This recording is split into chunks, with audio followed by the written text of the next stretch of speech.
Why am I so anti the environmentalist and the climate doomsdayers? I'm going to show you right here. This is from Real Climate Science over at Tony Heller's blog, realclimatescience.com. You should follow him on Rumble, YouTube on occasion, but generally speaking, some of his best stuff you can't find on YouTube. And let's just bring this up a little bit, shall we? So we're going to make this a little bit bigger. This is January 26th of 1989. Call for anti-greenhouse action. Governments must yield national sovereignty to multilateral authorities able to enforce laws across environmentally invisible frontiers if the greenhouse effect, which threatens the future of whole nations, is to be overcome. The Commonwealth Secretary General, Sir something, Sridath Ramphal said. The Commonwealth Secretary General said, governments must yield national sovereignty. A Commonwealth expert group set up to look at climate change estimated there is a 90% certainty that the planet would become warmer by at least 1 or 2 degrees, perhaps much more, and that sea levels will rise between 1 and 4 meters by the year 2030. We're nowhere close to that. The sea levels are rising by 1 millimeter a year. 1 millimeter a year. Global warming and sea level rises could continue for decades, perhaps centuries. This is what they want, my friends. And you just think about the World Economic Forum. And by 2030. Interesting. 2030. Didn't they have the Agenda 2030 or a COP 20? I can't remember. There's something else 2030 by the World Economic Forum as well. This is what they want. They want no national sovereignty. And they're going to do it on the auspices of green.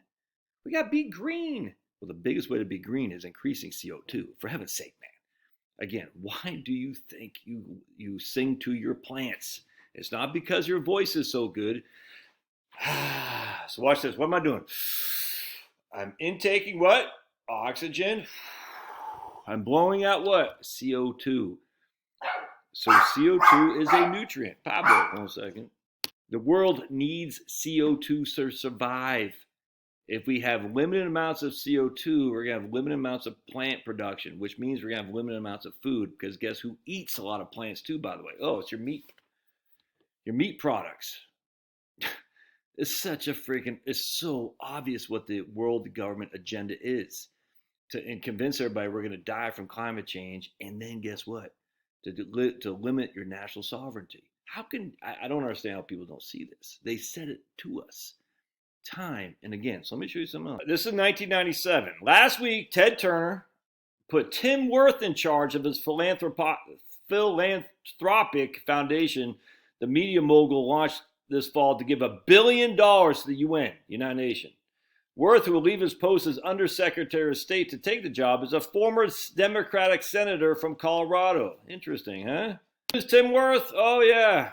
My wife heads a small environmental foundation. It drives her crazy, the smugness and the arrogance of a lot of the foundational world. We have an opportunity to try and change the face of philanthropy. Interesting. Let's keep reading. Not to deceive the world about human-caused global warming gathered momentum right after the World Meteorological Organization and a UN Environment Program created the United Nations IPCC in 1988. Oh, the old IPCC.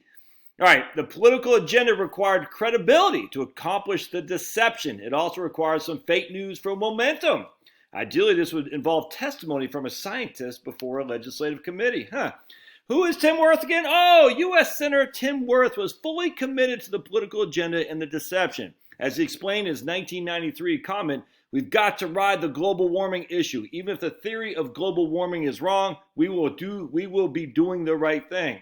In 1988, Worth was in a position to jumpstart the climate alarm. He worked with colleagues in the Senate Energy and Natural Resource Committee to organize and orchestrate a June 23, 1988 hearing where the lead witness was Dr. James Hansen. What has Dr. James Hansen been right about? Nothing. Who was then the head of the Goddard Institute for Space Studies. All right. And then he explained to Tim Worth in 2007 interview with PBS, we knew that there was a scientist at NASA who had really identified the human impact before anyone else had done so. and was very certain about it. So we called him up and asked him if he would testify. And Hansen did not disappoint. The New York Times reports on June 23rd, 1988, Hansen at the National Aeronautics, NASA, says 99% certain that the warming trend was not a natural variation, but was caused by a buildup of carbon dioxide in the atmosphere. All right. Specifically, he told the committee, global warming has reached a level such that we can ascribe with a high degree of confidence a cause and effect relationship between greenhouse effect and observed warming. Warming has already happened now. All right, but let's take a look. What did Tim Wirth do? So, look, you just read Hansen's predictions from the past. This guy's just a freaking quack. Wirth, who presided at the hearing, was predisposed to believe Hansen and told the committee, as I read it, the scientific evidence is compelling. The global climate change is changing the Earth atmosphere. As I read it, the scientific evidence is compelling. The global climate is changing as the Earth's atmosphere gets warmer. Now, Congress must begin how we're going to slow or halt that warming trend. More than any other event, the single hearing before the Energy Committee publicly initiated the climate scare.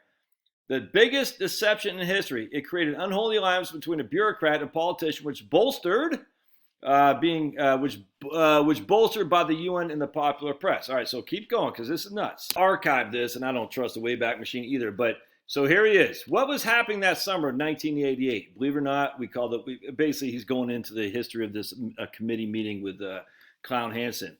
And did you also alter the temperature in the hearing room that day? What we did is we went into the night before and opened all the windows. I will admit it. So the air conditioning wasn't working inside the room. And so when the hearing occurred there, there was not only bliss, which is a television camera in double figures, but it's really hot. So Hansen's giving this testimony. You've got these television cameras back there heating up the room, and the air conditioning didn't even work. So it was a perfect collection of events that happened that day with a wonderful Jim Hansen who was wiping his brow at the witness table, giving this remarkable testimony. Interesting, huh? It's all freaking fake to separate you from your freedom, man. These guys are lying POSs. This is why you need to jump on the anti-green agenda, because they want big government, man. Just look at the Club of Rome stuff. Let's see if we can't find some Club of Rome. 1972, limits to growth from the Club of Rome, my friends. The thumbprint is so big. But there's no cabal. Yeah, there's a cabal. It's huge, huge. And the whole point was to separate you from your sovereignty, but yet they will still be able to fly around the world in their private jets. They'll still be able to freaking order lobsters and all that other crap, I don't know, caviar, whatever the hell the rich people eat. They'll still be able to have their motor vehicles. But you, like Arnold Schwarzenegger was SUV, run over that lady in that freaking, what the hell does she have? A Nissan Leaf or something like that.